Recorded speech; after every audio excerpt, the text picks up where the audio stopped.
Hi, so I figured I'd just make this quick video for you showing you how I did the motion blur.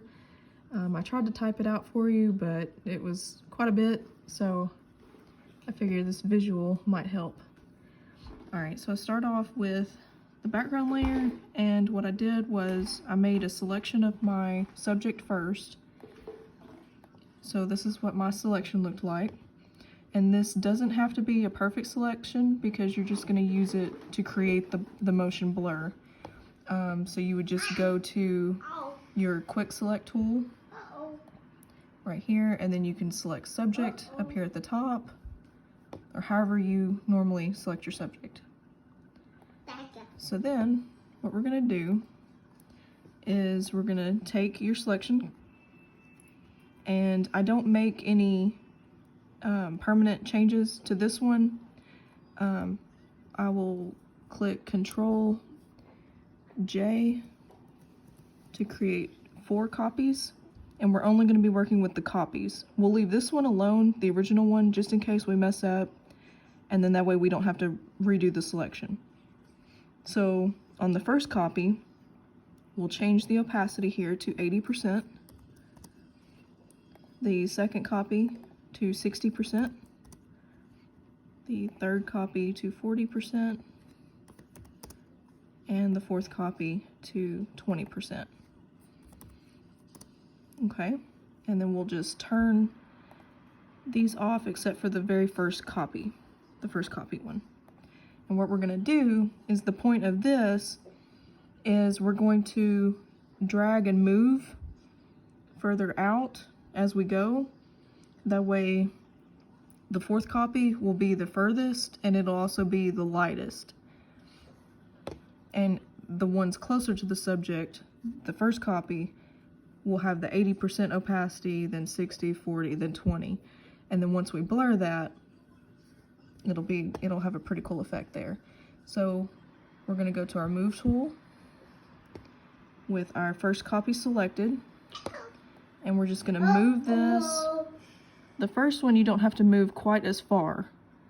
So maybe half the face is pretty much my rule of thumb. So right about there, you can see where his eye is about half his face. And then we're gonna come over here and turn on the second copy and click it. And we're gonna move it further. So we're gonna line up to the edge of his outside eye here. Right about there. Okay, and we're just going to do the same for the third one. Just click and drag, and you can see that these are getting lighter because of the lowered opacity. And I tried to keep them in the same spot. Okay, and then finally the fourth one. And we'll just move it right there. Okay, so see, now you can, it still looks funny because you can see, you know, the outlines. So what we're going to do is we're going to click the fourth one, hold down Shift, and click the first copy, just like that. And then we're going to right click, and we're going to merge these layers. So there we have our original one in case we mess up or need to make more copies or whatever we need to do. But this will be our gradual fade thing. Okay, so with this selected, we're going to go up here to filter and blur, and then motion blur. So see, you can already tell that that's looking pretty cool.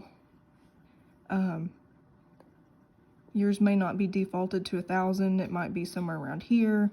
So if you just increase this, you keep going, what you're looking for is you're looking to not see the lines. So like if I decrease this just a little bit, see how you can still sort of see the edges of the face in here. You want to keep increasing it. So even at 500, you can still see a face, face, face, face. So usually I tend to go like a little over 1000. And you can still see it, but it's not as obvious.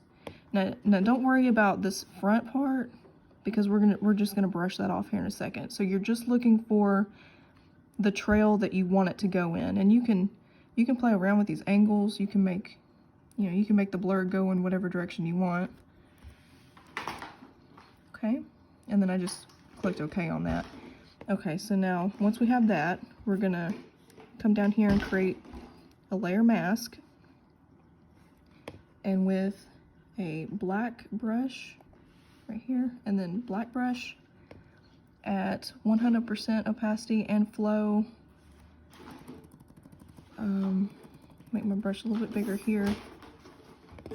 I'm just gonna brush off on his face here, and in the front, in front of his hands, in front of his motorcycle, just this front part here.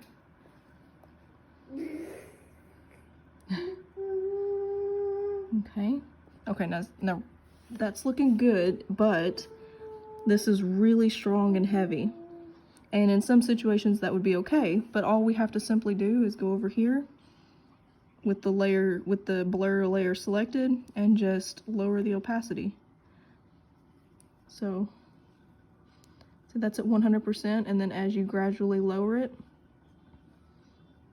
this is 66%, and then you can see his leg, his foot, and all that now, and then you just have the cool blur behind him. And that's it. And then if you ever need to change it, you can turn it off. You can even move it. You can do all sorts of things with this, but that's it.